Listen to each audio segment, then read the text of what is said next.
Hey guys, welcome back to my channel. So we are continuing with the story. We're starting from part 52 of the lady that married a man that didn't exist. Somebody in the comment said, you cannot marry somebody that does not exist. It makes sense. It makes sense. But let's continue. The playlist is in the description. Yes. Playlist system. I need to update the playlist because I usually schedule them. So yeah, let's continue. Part 52 of How I Married a Man That Didn't Exist. So November 10th, we were coming back from somewhere with all three girls. I don't even remember because I'm pretty sure this was the same day as the massage appointment. I hadn't put my rings back on, like at all, since I took them off that very first day when I went to West Palm Beach. So I decided it was time to have a conversation with the girls. I told Emily and she agreed. I wasn't asking for permission. I was letting her know what I was going to do. This was really my story to tell, my news to tell them, and I wanted it to be on my terms and not them finding out some other way. And they're not stupid. They had been seeing what was going on, so it's not like, I don't want to say it didn't come as a surprise to them, but they knew how bad things were. So I was sitting in the front seat. All three girls were in the back seat. So I kind of turned so I could face them. And I said, girls, I want you to know how much I love each one of you. Dad and I are not together anymore, and we're not getting back together. I want you guys to know that this changes nothing with us, and I'm not going anywhere, and I will be mama for as long as you want me. So things kind of got quiet, and then they were crying. My heart literally breaks for those girls because they must have experienced abandonment over and over again. First with their mom, with their dad, like their dad one is even worse. He's alive, they know he's alive, but he's constantly, leaving them for one high or the other. Even now that he brings a woman that genuinely loves them, that wants to be there for them, he's still messing it up. And now the one is going to leave them. Oof. The eldest was crying the most, which surprised me. The eldest had been the one that was the most standoffish with me. Even though we had a great relationship, she was very hesitant, and she was the last one to call me mom. She didn't call me mom until November 1st, which was 9 days before this. And when she called me mom, it hit me like a ton of bricks. Oh, I can imagine when she's about to come around. I hope the girl is not blaming herself. Is it because I called her mom that she's changing her mind? You know how one's mind can come, especially if somebody's is hurting. Oof. cried for real on that one. Like, it was an ugly cry because it had taken so long to build this trust with her. And I felt like she finally felt safe with me. So I asked them how they felt about all of this, and the eldest was very upset. She said he ruins every good thing in his life. He always does this, and that they finally felt like they had a family with me around. So of course you can imagine how it felt for me to be hearing all of this, because these are the reasons why I stayed. They are the reasons why I stayed. There was definitely, I still loved him and I wanted to work things out, but I was their parent. Like I said, he had checked out. He was not parenting at all. I did all the things. The volleyball, the homework, Emily and I took turns doing dinner, the chores, we were co-parenting together, but as far as having an intact family, their father wasn't there and I was. So they said that they were angry with him for what he has done and how they watched him treat me all of this time. That hit me hard. All of the fights, all of the abuse. That morning he threatened to, my cat, and she came in there trying to comfort me. That violence, that aggression,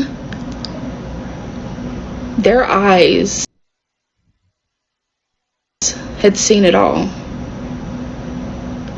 They said that he doesn't care about them. And that's the most heartbreaking piece.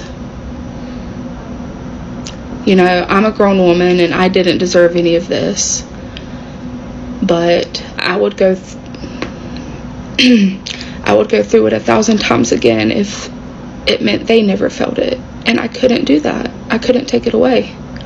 I couldn't make it better. They were broken before I got there. Their father showed them so many times before I even existed in their life that he didn't give a fuck about them. He liked to pretend that his kids was his life, were his life. He liked to pretend that his kids were his world, and that he was just distraught that, you know, the other one was being kept away from him and he was going to go to court and get custody and all these things. He didn't care about them.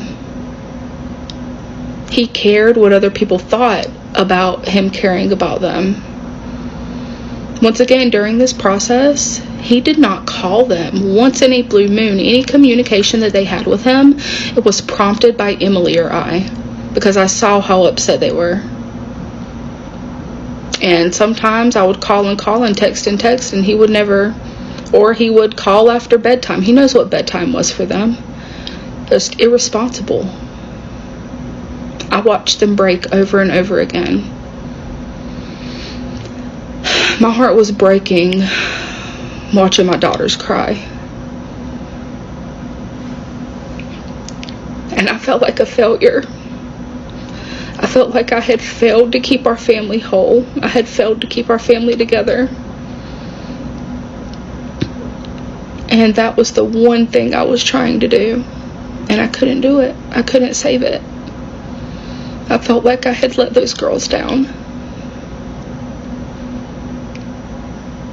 I watched each one of them cry as the reality that the life they had dreamed of was slipping away from them too. I wasn't the only one who lost a life. I wasn't the only one who lost the dream. They lost it too. They were scared I was going to leave, so I reassured them over and over that nothing was going to change, that they were still my girls. They were always more mine than they were his. Always. I let them know that I'm not moving. I'm still staying there. You know, that was my home and my place was with them. They were afraid I was just going to disappear. Emily spoke up and said a few things. You know, nothing's changing. This is where she belongs. We love her so much. She's still going to be here. All the things. When we got home that day, I held them a little tighter. There was nothing I can do to fix their broken hearts, because there was nothing I can do to fix mine. That man broke a woman that he said vows to before God and our family. But the worst part was he broke those little girls' hearts. And this wasn't the first time.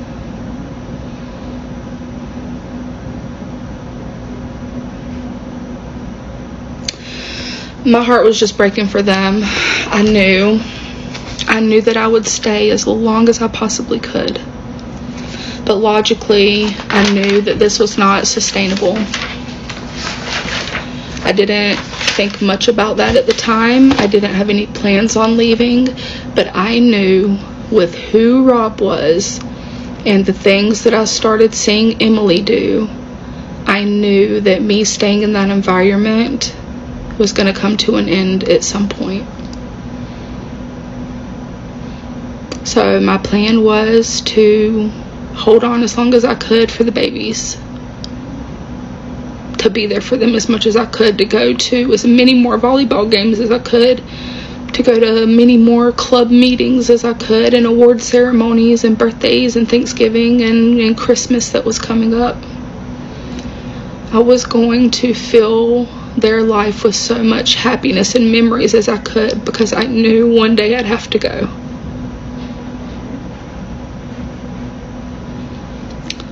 Let's get into part 53.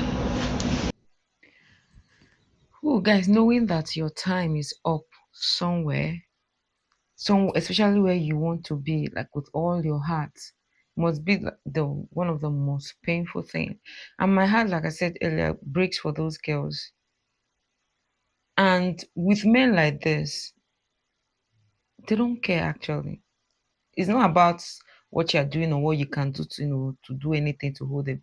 They do not care. And I'm speaking from experience. They don't care.